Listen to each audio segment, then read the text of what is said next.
1917, Tsar Nicholas and his royal family were on the brink of catastrophe. The sudden violence of the Russian Revolution stripped the Tsar of his power. The entire royal family was brutally murdered.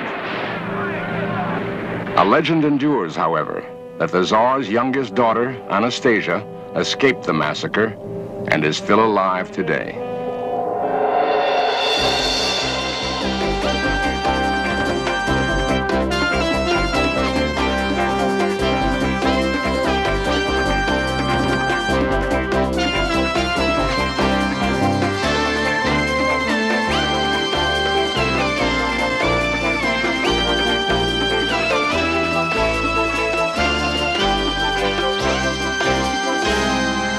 History tells us that the Grand Duchess Anastasia was murdered by Bolshevik soldiers in the summer of 1918. Yet a single woman has for over 50 years claimed that she is Anastasia. She has been the constant focus of a romantic and baffling controversy, but her claim has never been disproved.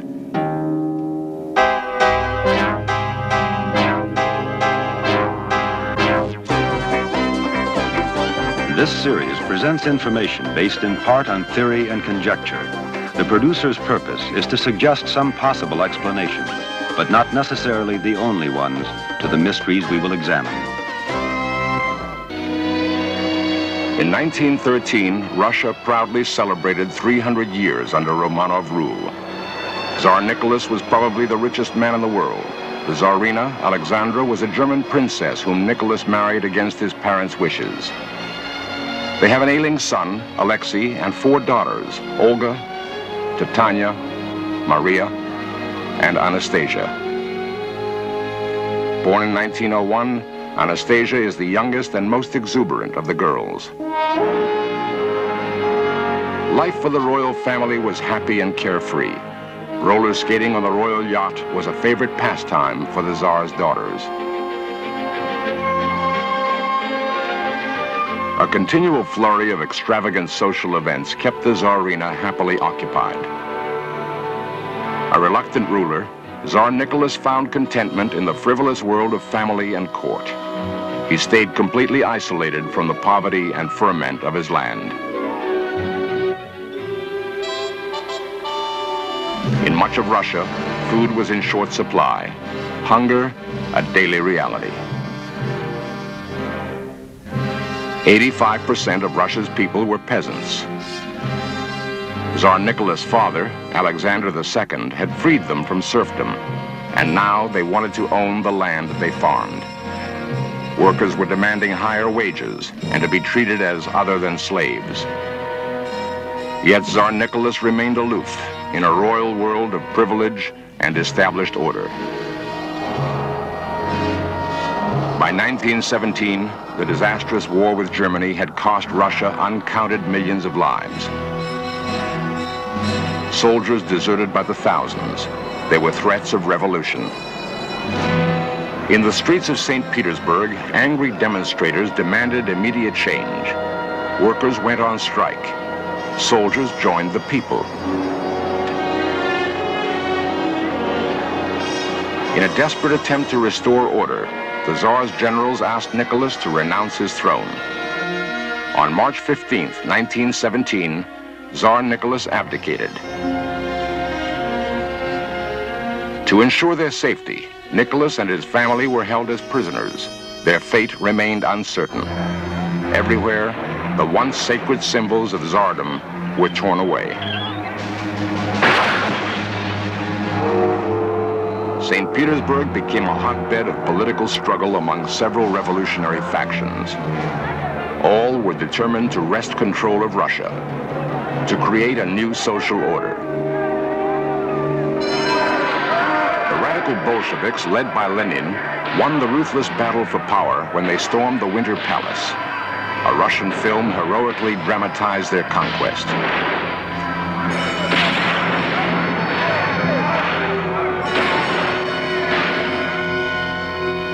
The royal family was now taken to the small Ural mountain town of Ekaterinburg.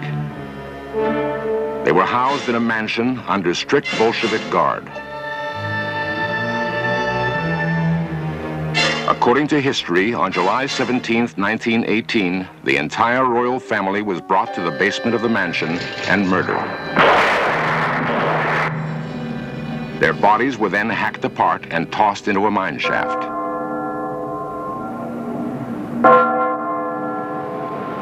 More than 50 years after the Romanov massacre, two British journalists, Tony Summers and Tom Mangold, uncovered startling new historical facts about the fate of the Russian royal family. We got started on this in the way that most journalists start a story, which is reading somebody else's story or reading the Mail or reading newspapers. In our case, we read a letter in the Times of London which asked what had happened to the relics of the last Tsar of Russia. Where were they now in Europe? And we thought that was vaguely interesting. Where indeed were the relics, and what had really happened to the last Tsar of Russia and his family and the Romanovs? We thought it was an interesting area which had never been fully investigated, and we set about it. We thought it would take about 2 weeks. It turned out to take about 6 years. But the high point of the investigation was finding the original files of the White Russian investigator Sokolov, who gave history the version of what happened to the Romanovs. We found these files at Harvard University in the States, and we found very quickly that he had cheated in what he had given to the world. In other words, the truth was not as everybody thought the truth had been. A devout anti-Bolshevik, Nikolai Sokolov, explored the mine shaft where the Romanovs were said to be buried. Numerous bodies were unearthed, but none were those of the royal family. Yet, based on scant and tenuous evidence which included fragments of bones, several sets of corset stays, a denture which may have belonged to the Tsar's physician, and a dismembered finger, perhaps the Tsarina's, Sokolov brashly concluded that the entire royal family had been slaughtered by Bolshevik soldiers. Our evidence, collected from a mass of testimony in many different sources, in Germany, Britain, and in the Harvard files, suggests that the females of the imperial family, that's the Tsarina and her 4 daughters, including the famous Anastasia, did not die at Ekaterinburg, but were taken away by the retreating Bolsheviks to a town about 300 miles northwest, and that there they were held for 3 or 4 months after their supposed deaths. We know they were alive from the evidence of relatives, of guards, people who'd been able to catch glimpses of them, but apparently reliable witnesses, witnesses whose evidence was completely suppressed in the official inquiry in the 20s. These witnesses tell us how the family were kept alive. Anastasia was with them up to a certain point, and then sometime in the fall, probably the 1st or 2nd week of September 1918, Anastasia made 1 and possibly 2 escape attempts. In February 1920, a half-dead person was dragged from a Berlin canal. It was a young, unidentified woman who appeared about 20 years old. She was admitted to the Elizabeth Hospital for observation. She seemed frightened and bewildered and refused to reveal her identity to the doctors. After 2 years of silence, she claimed she was the Grand Duchess Anastasia. Dowager Empress Marie, the Tsar's mother, heard of the girl and sent relatives to investigate. None could say absolutely that the woman was Anastasia. They reported that at best, the ailing girl had only a few years left to live. Yet others recognized the girl immediately. Grand Duke Andrei, the Tsar's cousin, identified her as Anastasia. Titania Botkin, a childhood playmate, positively recognized her. For them and others, there was no doubt that the woman was Anastasia. The identity of the woman who claimed to be Anastasia became the subject of a vicious feud among the surviving Romanovs. Political intrigue and the prospect of a huge inheritance played a major role in the dispute. For the next 20 years, her life was unpredictable and erratic. She spent much of her time in and out of hospitals. She was pursued and celebrated by American high society. She lived for years as a guest of European royalty. Yet still, she had no official identity.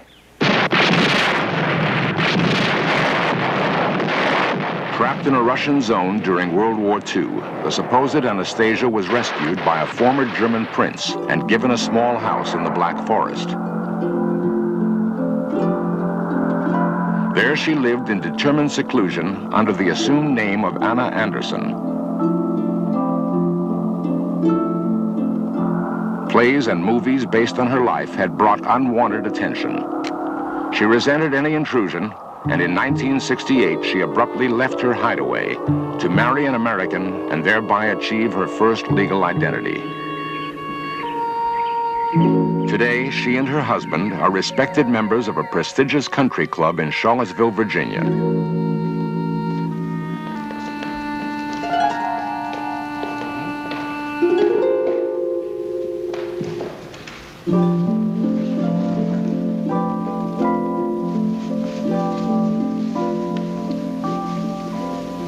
I am John E. Manahan of Charlottesville, Virginia, and this is my wife, the Grand Duchess Anastasia of Russia.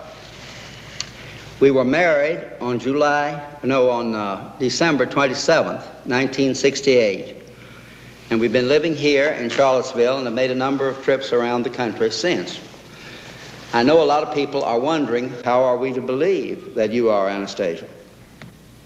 How shall I tell you who I am? In which way? Can you tell me that?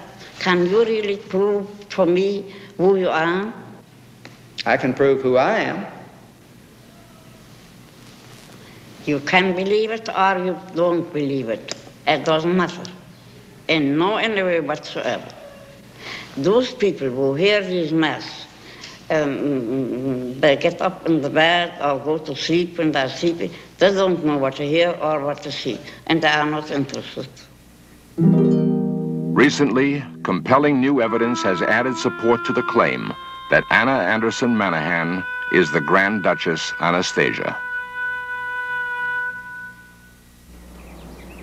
In a house nearly concealed by untended bushes, the Manahans live a slow and rarely interrupted life.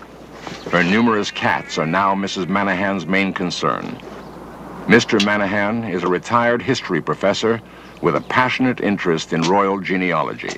This is a picture. She's coming, I think. Here is Anastasia, as she was in 1929. And these are the parakeets that were brought from Honolulu by Princess Xenia of Russia after she came on the Berengaria the year after the Prince of Wales had come on the same ship. And this is the calendar, the Russian imperial calendar, showing the four sisters, the Tsar, the Tsarina, and the Tsarevich. This is about 1913 from Russia. My kitchen's died for all these. It's dirt, absolutely. Come on, sit down. This is the book, Russian America, about the sale of Alaska. Just have a seat. In the pile. Don't put the hat on. Take the hat off. I don't. I keep that hat on. Sit in the yellow chair, if you will. In which chair? Take the hat. That's dark. No, sit in this yellow chair right here. I don't sit there. You're going to sit in that chair. All right, that's her favorite chair to sit in. But can you see her in that chair? Yes. Take the hat off. I won't. All right, now let me see what else we have to show. Now over here are Maria and Tatiana, and I think this is Maria. And I think this tall one is Tatiana. Now actually their hair was all closer to the red that you see of the... Without your glasses, can you tell these apart? It's not very easy to do, is it? This is a rather unfamiliar thing, and it's in color. But I say Maria, Anastasia, Tatiana, Tsarina, the Tsar, the Tsarevich, and Olga seated. And I'm pretty sure that's Olga, although she looks smaller than the others. She was actually the oldest. I believe that's the way. We've gone over this quite often, and I think that's what we settled. In 1967, the now Mrs. Manahan made a rare public appearance outside her Black Forest home. A German court was expected to rule at any time on her long-standing claim to be the Grand Duchess Anastasia. Her court case alone had made legal history. Lasting 32 years, it was the longest-running legal battle of the century and drew much attention. She was represented by some of Germany's most eminent lawyers who virtually donated their services. Members of European aristocracy spent small fortunes trying to disprove her claim. In the end, the verdict was unsatisfactory to both sides. The Supreme Court finally ruled that her identity as Anastasia had been neither proved nor refuted. Ian Lilburn, a research historian, was present at much of the Anastasia trial. He is the acknowledged expert on the case. Yes, I have studied the case now for 14 years, and although I began from a completely hostile attitude, I have, in the course of time, come round to believing absolutely in her identity as the Grand Duchess Anastasia. It's not so much the evidence. There is a vast amount of circumstantial evidence in her favor, but the little details and anecdotes, which in themselves mean nothing in a court of law, are vastly impressive to anyone who has experienced them in her presence, the spontaneity of her remarks and her whole bearing and manner. And her character is not the character of an impostor at all. She never cooperated properly with her lawyers. She is ready to quarrel most of all with the people who've done more for her than anyone.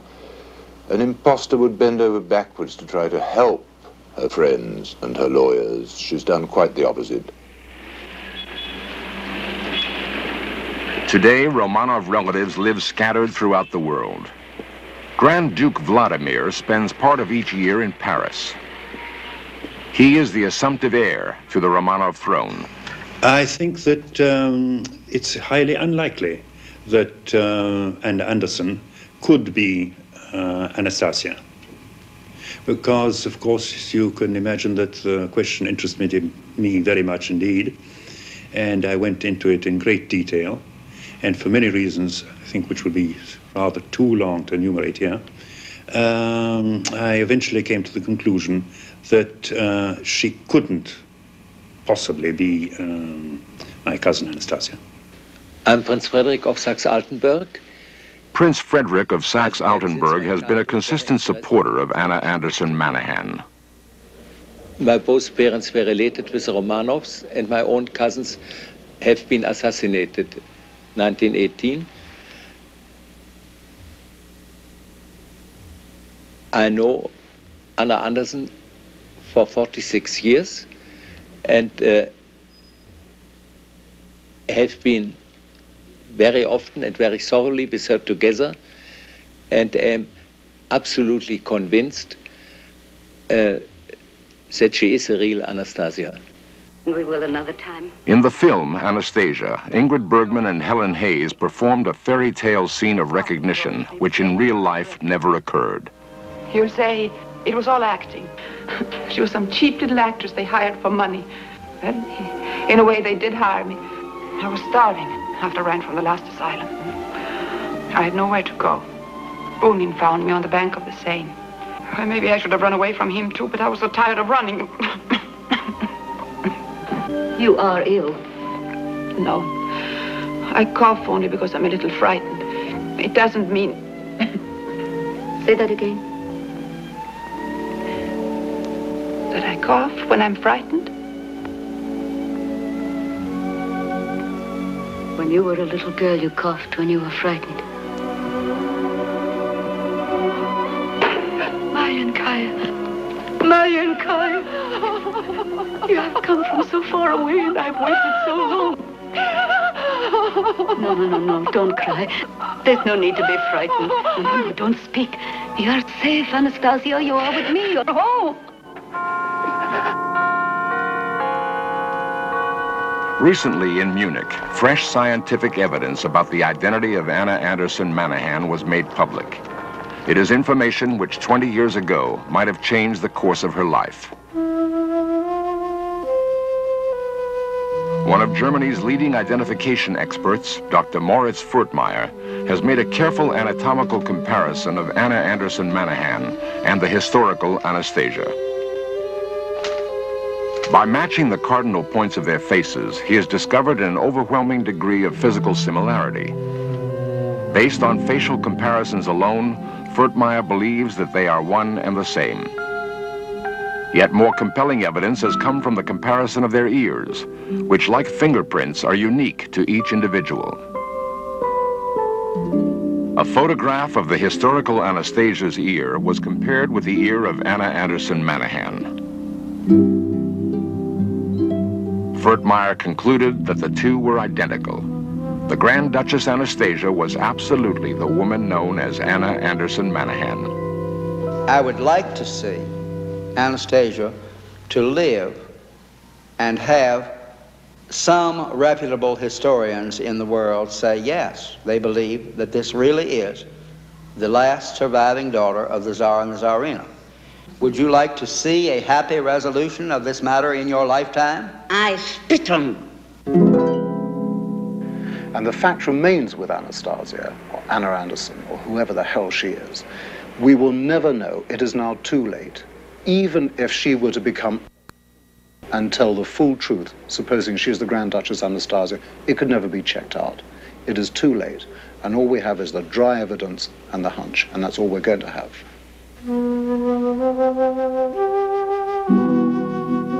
For over 50 years, this single woman's battle for recognition has captured the public's imagination. Her plight has been one of history's most beguiling mysteries. Yet still today, only she knows for certain if she is the Grand Duchess Anastasia.